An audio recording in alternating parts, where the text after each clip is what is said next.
Bapak kepala suku, mama-mama dan masyarakat, kami di atas panggung ini agama kami Islam. Dalam agama kami diperintahkan Tuhan Allah Sang Pencipta dalam satu hari 5 kali menghadapnya di saat dan waktu yang ditentukan. Tadi kami berdiri mengangkat tangan, itu artinya kami menyerahkan kami punya jiwa, kami punya raga, dan kami punya kehidupan kepada Tuhan Allah.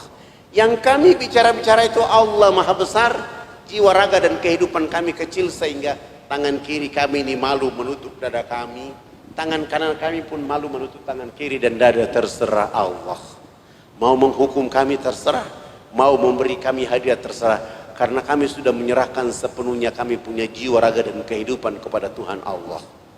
Kepala suku mendengar penjelasan saya, langsung beliau mengatakan, wow, ini agama yang benar. Menurut Bapak kami sudah Islam. Beliau terus mengajukan pertanyaan, tapi kenapa sesudah itu anak dengan teman-teman bongko badan? Apa artinya bongko badan? Kenapa ruku? Saya jawab, kami bongkok badan itu supaya melihat seluruh fasilitas yang diberikan Allah kepada manusia berupa pasir, tanah, batu, air, hewan, tumbuhan. Silakan dinikmati, dipelihara, dilindungi, karena masih ada manusia berikutnya. Kepala suku menjawab, ini agama yang benar. Menurut Bapak kami sudah Islam. Tapi kenapa sesudah itu anak dengan teman-teman tunduk mencium papan? Kenapa sujud? Dia bilang mencium papan. Saya jawab, kami tunduk mencium papan pertanda kami menangis atas dosa kejahatan yang kami lakukan. Dan kenapa kami lakukan itu? Sebentar kami mati nanti, kami punya kulit, daging, darah, tulang akan dilebur kembali menjadi tanah.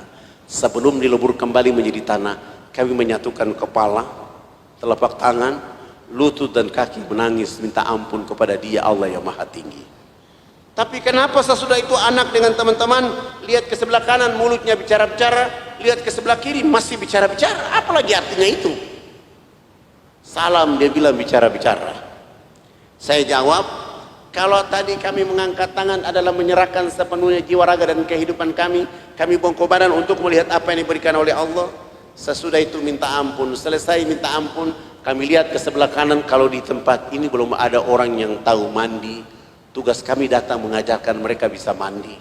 Ada yang belum tahu berpakaian, tugas kami mencari pakaian untuk menutup tubuh badannya. Ada yang lapar, tugas kami mencari makan. Ada yang sakit, tugas kami mencari obat. Sesudah itu melihat ke sebelah kiri, kalau di tempat ini belum ada orang yang mengenal Allah dan Rasulnya, kami datang ke sini mengajarkan mereka nama Allah dan Rasulnya. Begitu mendengar penjelasan saya, langsung kepala suku mengatakan, kalau begitu jangan dulu di atas panggung, kami semua disuruh turun duduk bergabung dengan masyarakat di bawah. Mereka tua-tua adat dan kepala-kepala suku naik di atas panggung menggantikan kami. Bukan sholat, tapi mereka duduk rapat membahas kehadiran kami di sana. Setelah rapat selesai, kepala suku besarnya berdiri dan menyampaikan pengumuman. Hari ini kita senang karena anak-anak sudah datang mengajarkan kita agama yang benar. Maka dalam rapat adat kami sepakat kita semua yang ada di lapangan masuk ke dalam agama anak-anak ini. Begitu mendengar kalimat ini, kami para dai semua sujud menangis minta ampun karena malu, tidak bawa apa-apa kecuali nama Allah dan Rasul serta sabun, sampo, odol, sikat gigi. Di saat itu pun mulai masyarakat yang tadi yang sudah mandi maupun yang belum mandi berkumpul, dan saya bilang, ikuti kata-kata saya. Subhanallah, tidak ada satu di antara kami yang tidak menangis karena kebahagiaan hidayah datang kepada saudara-saudara kita. Setelah mereka syahadat selesai, program berikut untuk mereka adalah kami ganti nama-nama mereka. Yang nama Markus kami ganti dengan nama Zainal Abidin. Yang nama Paulus kami ganti nama dengan nama Tajuddin, Hasanuddin, Mahmud. Dan itu nama-nama yang paling cocok untuk saudara kita syahadat di sana. Sangat lucu kalau dia masuk Islam, rambutnya keriting, badannya hitam kering, dipanggil Kang Cecep. Tidak cocok, tidak cocok. Atau dipanggil nama Suroto, itu juga tidak cocok. Tapi Muhammad, Abdul Muthalib, Abu Bakar, nama-nama itu sangat keren untuk mereka. Setelah mengganti nama, pekerjaan berikut yang kami lakukan adalah melaksanakan hitanan massal mulai dari umur 7 bulan sampai umur 63 tahun. Alhamdulillah kami dibantu oleh teman-teman dari Angkatan Laut di bawah Komando Letnan Kolonel Dr. Mulia Tarmizi. Lalu kita hitan mereka semua. Setelah itu beliau mengatakan, harus kita kasih tahu Pak Harto. Akhirnya beliau bikin surat, fax ke Jakarta. Pak Harto balas, silakan membawa kepala-kepala suku menghadap saya di Jakarta. Subhanallah. Tua-tua adat dan kepala-kepala suku sudah pakai celana panjang, mereka sudah pakai kemeja, bahkan sudah pakai jas, tapi belum bisa pakai sepatu karena ukuran kakinya rata-rata nomor 47. Tidak ada jenis sepatu itu di sana. Terpaksa kami menggunakan sendal jepit kelebihan tumit, terbang menuju Makassar terus ke Jakarta menghadap Presiden Soeharto. Kami datang ke rumahnya, beliau menyambut kami di depan pintu rumahnya dengan salaman, dengan warga negara, masyarakat, kepala-kepala itu dibawa masuk ke dalam ruang tamu, dikasih minum. Pak Harto sudah menyiapkan oleh-oleh berupa baju gamis, batik, kopiah, sajadah, dan celana untuk kepala-kepala suku, dan uang tunai. Saya ingat waktu itu satu orang 50 juta. Dan Pak Harto juga menyediakan uang tiket untuk bisa pulang. Sebelum menyerahkan ini uang tiket, Pak Harto minta supaya kepala suku besar di antara yang hadir itu menyampaikan sambutan atau konferensi pers.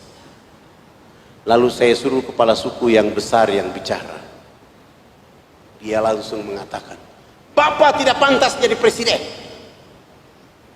Presiden macam apa hanya bangun Jakarta, presiden macam apa hanya bangun Makassar. Pemilu nanti saya akan bicara supaya Haji Muhammad Soeharto tidak boleh lagi dipilih jadi presiden. Kepala suku ini bicara pakai bahasa daerah, Pak Harto juga tidak tahu. Tapi saya perhatikan wajah Pak Harto, senyum dan tertawa kecil. Setelah beliau tertawa kecil, beliau mengatakan, diterjemahkan. Tidak mungkinlah saya menerjemahkan seperti itu. Itu tidak mungkin.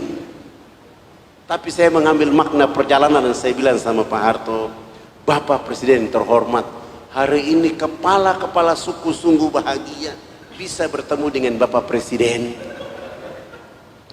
Dan kepala suku besar tadi mengatakan Haji Muhammad Soeharto layak jadi Bapak Pembangunan Nasional.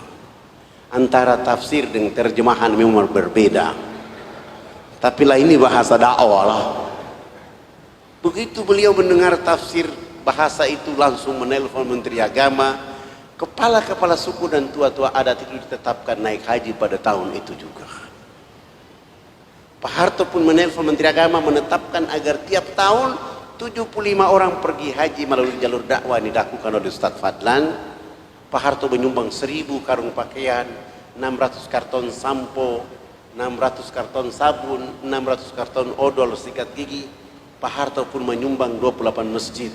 Dan program nasional Pak Harto adalah pembangunan 917 unit rumah layak huni dengan program ABRI Masuk Desa. Tidak saja sampai di situ, Pak Harto mengatakan dakwah dari Jakarta ke kampung tidak boleh pakai kapal laut, tapi menggunakan pesawat Hercules dari Halim Perdana Kusuma. Subhanallah, Pak Harto sudah tidak ada, tapi jejak kebangsaan Indonesia dan dakwanya tersimpan rapi sampai hari ini. Anak-anak yang sahadat dibawa keluar sekolah di Muhammadiyah, Jakarta, Jogja, Semarang, Solo. Bahkan hari ini mereka ada yang sudah jadi camat, ada yang sekwilda, ada yang sudah jadi bupati, ada juga yang sudah jadi tentara polisi. Mereka menikmati apa yang ditetapkan oleh Pak Harto pada pembangunan masa lalu.